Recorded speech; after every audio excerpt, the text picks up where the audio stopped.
जयदेव हैं कैसे? उन्होंने नियम ले लिया कि मैं एक वृक्ष के नीचे एक रात रहूंगा, अगले दिन दूसरे वृक्ष के नीचे सोते थे। इतना संग्रह भी नहीं किया कि कहीं मैं एक वृक्ष के नीचे 4 दिन रहा तो ऐसा ना हो जाए कि ये वृक्ष और ये स्थान मेरा है। लेकिन महाप्रभु जी को चिंता होती है जयदेव महाप्रभु की, मेरा जयदेव एक वृक्ष के नीचे सोता है। इतनी बड़ी रचना गीत गोविंद करने वाला एक वृक्ष के नीचे सोता है। तभी श्री जगन्नाथ जी ने एक योजना बनाई और एक सुदेव नाम का ब्राह्मण था। उस सुदेव ब्राह्मण के कोई संतान नहीं थी, तो सुदेव ब्राह्मण ने जगन्नाथ महाप्रभु से कहा कि भगवान एक संतान का सुख मुझे दीजिए, मैं वचन देता हूँ उसकी बाल्यावस्था पूरी हो जाने के बाद जैसे ही वो बालक कुमार अवस्था का होगा मैं आपके चरणों में निवेदित कर दूंगा, वो बालक आपका हो जाएगा, ये मेरा वचन है आप। तो जैसे ही भगवान ने देखा कि भाई ये जयदेव महाप्रभु एक ही वृक्ष के नीचे रहते हैं, तभी ठाकुर जी ने विचार किया कि हम कैसे इनके इस वृक्ष के नीचे रहने वाले सिस्टम को दूर करवाएं। तभी ठाकुर जी को याद आया कि एक सुदेव ब्राह्मण था, उसने इतने वर्ष पहले हमसे कहा था कि एक संतान हो जाए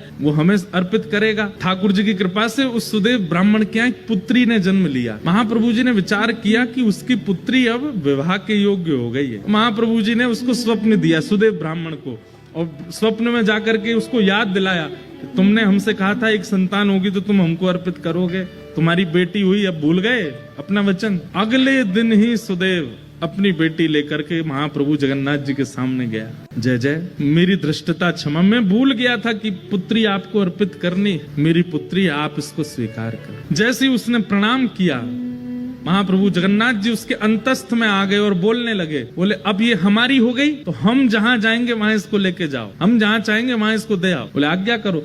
बोले एक वन में एक जयदेव महाप्रभु हैं, गीत गोविंद की रचना जिन्होंने की, उनसे जाकर के अपनी बेटी का ब्याह कर दो। पद्मावती नाम था उनका। तो सुदेव ब्राह्मण बोला भगवान वन में रहते हैं बेटी, बोले अब ये तुम्हारी बेटी नहीं तो तुम चिंता क्यों कर रहे हो? तुम्हारी बेटी होती तो तुम चिंता करते ना कि जमाई हमारा कैसा, घर है कि नहीं है, परिवार है कि नहीं, संपत्ति। अब तो ये हमारी हो गई, अब इसके पिता हम हैं, हम इसके लिए योग्य वर ढूंढ चुके हैं, उससे जाके ब्याह करो इसका। और जो आज्ञा भगवान, बिल्कुल संशय नहीं है मेरे चित्त में, मैं ब्याह कर दूंगा।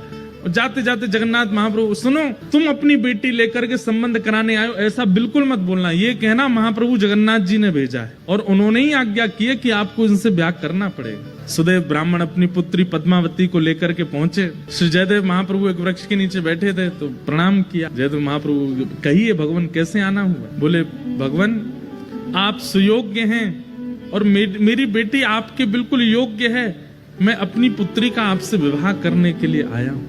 और ये मैं अपनी पुत्री का विवाह करने इस भाव से नहीं आया कि मैं इनका पिता हूँ, महाप्रभु जगन्नाथ जी ने मुझे स्वप्न। जयदेव महाप्रभु उठ खड़े हुए, हंस करके बोले जगन्नाथ प्रभु तो बोलेंगे ही, खुद ने तो 16,108 किए हैं, उनको क्या कमी है? वो तो 10-5 हजार और कर लें तो भी उनको कोई दिक्कत नहीं, वो तो कर्तुम अन्यथा कर्तुम समर्थ परमेश्वर हैं, वो संभाल भी सकते हैं। पर मैं कैसे संभालूंगा इनको? मैं तो एक वृक्ष के नीचे एक रात रहता हूँ, फिर दूसरे वृक्ष के नीचे दूसरी रात गुजारता हूँ, तीसरे, मेरा कोई ठिकाना नहीं है। और भाई इनको रखने के लिए तो बहुत व्यवस्थाएं करनी पड़ जाएंगी, मेरे भजन में बाधा हो जाएगी, मेरे चित्त में इतना भाव प्रेम नहीं उमड़ पाएगा फिर ठाकुर जी के प्रति। क्षमा करें महाप्रभु, भले ही जगन्नाथ जी ने इनको भेजा। बोले महाप्रभु जी से कहो कहीं और व्यवस्था देखें इनके लिए, बाकी सारी आज्ञा उनकी स्वीकार है पर ये स्वीकार नहीं है, हम ब्याह नहीं कर पाएंगे, मना कर देते हैं, नहीं करेंगे। अरे आप कैसे व्यक्ति हैं, महाप्रभु जी की आज्ञा नहीं मान रहे हो, जगन्नाथ जी की आज्ञा नहीं मान रहे हो? बोले हमें स्वीकार है, हम बिना आज्ञा के ही रह लेंगे लेकिन ये नहीं करेंगे। तो एक बार को तो सुदेव ब्राह्मण को क्रोध आ गया, बोले भगवान की आज्ञा ना मानने वाले को हम कैसे दे सकते हैं, चल बेटी।